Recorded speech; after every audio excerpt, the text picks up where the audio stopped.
পবিত্র মাহে রমজান মাস উপলক্ষে নাবিল গ্রুপ অফ ইন্ডাস্ট্রিজ 50,000 অসহায় গরিব ও দুস্থ মানুষের হাতে খাদ্য সহায়তা প্রদান কার্যক্রম শুরু করেছে।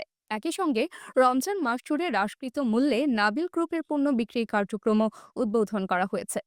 শনিবার সকালে রাজশাহী মহানগরের বামুনশিখর খড়খড়িতে অবস্থিত নাবিল গ্রুপের R&D সেন্টারে এই কার্যক্রমের উদ্বোধন করেন নাবিল গ্রুপের চেয়ারম্যান আলহাজ মাহমুদ জাহান বক্স মণ্ডল ও ব্যবস্থাপনা পরিচালক আমিনুল ইসলাম।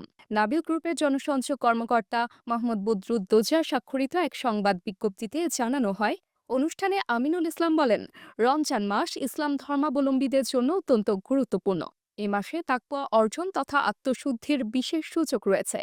তিনি আরও উল্লেখ করেন, কিছু ব্যবসায়ী এ মাসকে অতিরিক্ত মুনাফা অর্জনের সুযোগ হিসেবে নেয়, কিন্তু নাবিল গ্রুপ সবসময় দেশ ও মানুষের কল্যাণে ব্যবসা পরিচালনা করে। নাবিল গ্রুপের উদ্যোগে রমজান মাসে দেশের অসহায় ও দুস্থদের পাশে দাঁড়ানোর উদ্দেশ্যে পর্যায়ক্রমে অন্তত 50,000 পরিবারকে খাদ্য সহায়তা দেওয়ার পরিকল্পনা রয়েছে।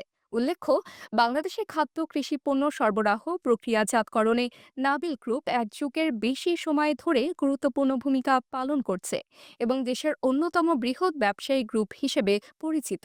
গত অর্থ বছরে খাদ্যপণ্য আমদানিতে নাবিল গ্রুপের অবস্থান ছিল চতুর্থ, যা তাদের কার্যক্রমের গুরুত্ব ও প্রভাবকে নির্দেশ করে।